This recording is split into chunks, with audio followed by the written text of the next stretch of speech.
So here we have the Volkswagen Tiguan on a 21 plate. I'm going to start off by showing you inside the boot, and then we'll hop in and run through some controls from there.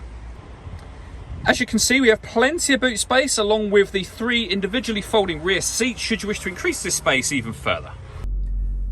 Okay, now that we're inside the car, we're going to start with the dials. On the far right hand side we have the fuel gauge. On the far left hand side the coolant temperature gauge, and all the information in the middle is on the digital readout that you get for these displays.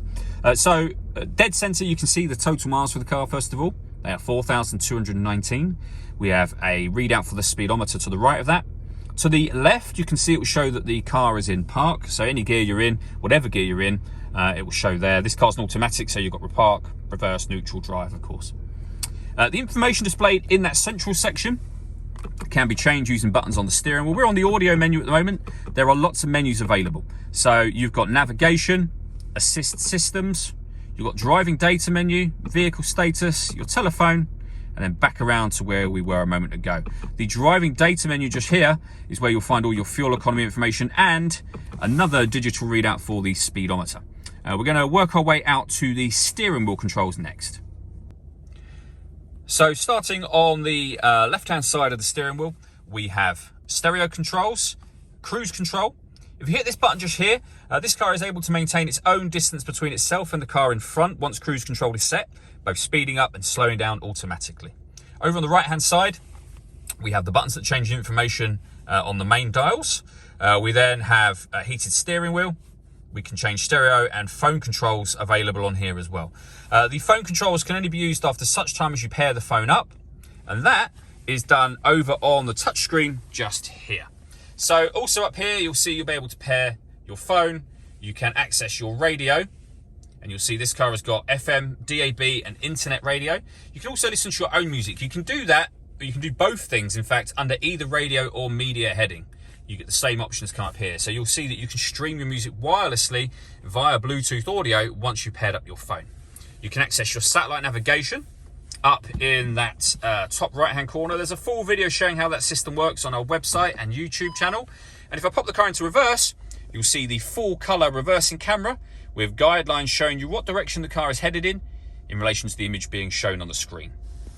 Working our way down from there, we have the dual zone climate control. So you can turn the system on and adjust the fan speed from here. You can increase and decrease the driver temperature. Same with the passenger temperature. When you're happy with those settings, you can change the direction the air is being distributed in. When you're happy with that, this button will turn your air conditioning on. Same button again, of course, to turn that system off. Or hit auto. The car will now maintain those temperatures for you. You can hear it doing that by taking control of the fan speed and the direction of the air. Any manual adjustment will override that straight away. We have a heated driver's seat with 3 different heat settings, and then same over on the passenger side just there as well. Underneath that we have a 12-volt charging socket and 2 USB-C inputs. The gear lever for the fully automatic gearbox. The buttons start and stop the engine. Electronic handbrake with auto hold function. We can turn off the stop and start. This car is designed to cut out when it's stationary in traffic to save you fuel. That system is now off. We can turn the parking sensors on and off. This button will control the autonomous parking.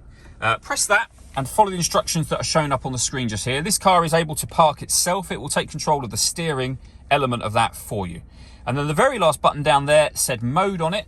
Give that a push, and over in the center here you can see that you can change your driving setup from eco to normal, sports or individual. All that leaves me to say is thank you for taking the time to watch this video. If you'd like to come and see the car in person and have a test drive, please feel free to call any of our MJA sites. We'd love to hear from you soon.